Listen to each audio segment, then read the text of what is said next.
Hello everyone and welcome back to my site. In our last video we talked about the soul being located in the pineal gland. It does not leave there because it is what makes each one of us a different identity, because each person has different thoughts. Each thing in the universe, each object, no matter whether it's a stone on the ground or whether it is a cloud in the sky or a human being, that object is a thinking object. In other words, the universe is a living entity in and of itself. Now, does that mean electricity is living? Electricity, which is what makes up our bodies, is not just a living thing, it is a moving thing. There is the living part of you, which is your inner stillness. That's why somewhere in the Bible I'm told that God claims to be the only living entity in the universe, and that is true.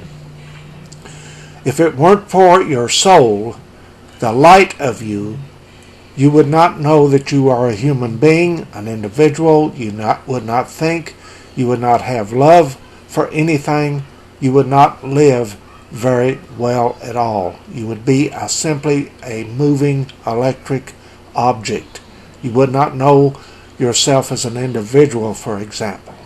Now, getting back to the thought patterns, as I said before, it's sort of like a curled up earthworm.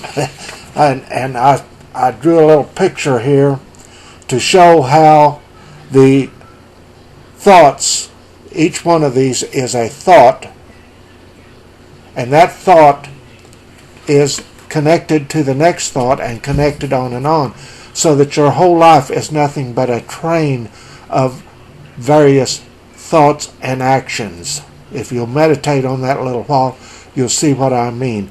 You'll become different identities with your different thoughts and different actions.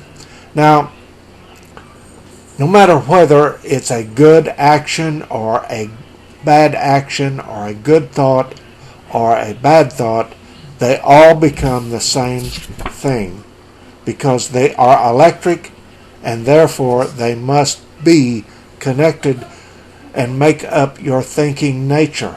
That's what makes Mother Teresa what she is, and a bank robber what he or she might be. It's the nature of thinking. It's our decisions. We are a result of our decisions in life. Now, if our decisions bring bad things upon others, how do we pay for our sins? In other words, we're never blamed for creating these.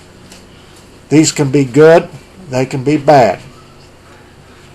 But we're never blamed for what we create. We make ourselves into what we are. Therefore, if we're not blamed for what we are, we never are held responsible for what we are insofar as being bad or good. We are a creature that thinks a certain nature of thinking and doing, is what I'm trying to say. Now, in so doing, we don't need to be saved, do we? We don't need to be saved from the nature of our thought. We're allowed to use the universe the way we want to use it. So what happens to us? Let's say we commit a murder. Do we just get away with it?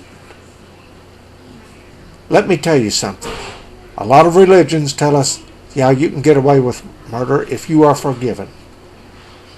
Well, if you're never blamed, you can't be forgiven. So what happens? The reaction is printed in your soul as a mark. And if you go about murdering someone else, in due time, it doesn't matter whether it's 1 or 10 reincarnations, you will pay back. And if that person, if you made that victim of yours fearful of you, then when it's your turn, you'll be fearful of your killer. And that arrangement is always made. Always. Always made. It may not happen just right way. In other words, you may start feeling guilty about what you've done, and that guilt is part of the unraveling of that thinking pattern. It is actually started to pay back. When you feel guilty about doing something, your guilt is part of your payback. I'd like for you to meditate on what I've said and watch this video again sometime and think about how we are not forgiven because we're not blamed, and at the same time, you always pay back what you've given, because what you've given creates a reaction, and that reaction is always there. This is a two-sided universe. You can't do a thing about it. You either go along with it and work with it and learn from it, or you destroy yourself. Thank you very much. Talk again soon.